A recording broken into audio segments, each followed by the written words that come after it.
the Maid of Orleans. It was 1429.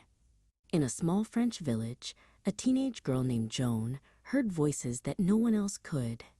She was not a warrior, but the voices told her she had a crucial mission: save France. The Dauphin must be crowned king at Rheims, the voices commanded.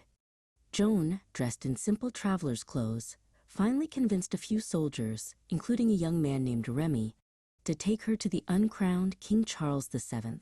She had to be brave. Joan's arrival changed everything. Clad in armor, carrying her banner, she brought hope and fierce resolve to the French army. She was a beacon of faith on the battlefield, successfully lifting the terrible siege of Orleans. With Joan's help, Charles VII was finally crowned king. Joan stood beside him, her simple mission seemingly complete. She was hailed as the Maid of Orleans, but she knew the war was not yet truly over. The fighting continued, but when defending the town of Compiègne, Joan was captured. Sold to the English, she now faced not a battlefield, but a relentless trial led by the cold, biased Bishop Pierre. The trial lasted months. Day after day, she was questioned about the voices, her faith, and her right to wear armor. She was exhausted, alone, and facing hostile judges who wanted to prove she was a heretic.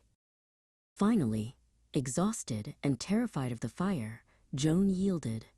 She signed a document of abjuration, denying her voices and promising to wear women's clothing. She was spared the immediate execution. But the silence in her prison cell was worse than the fighting.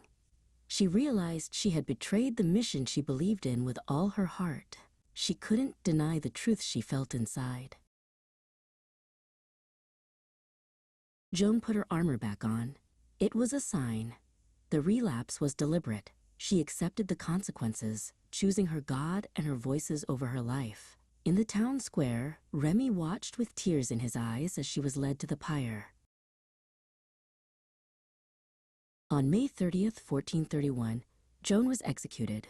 She asked for a cross and fixed her eyes on it until the very end.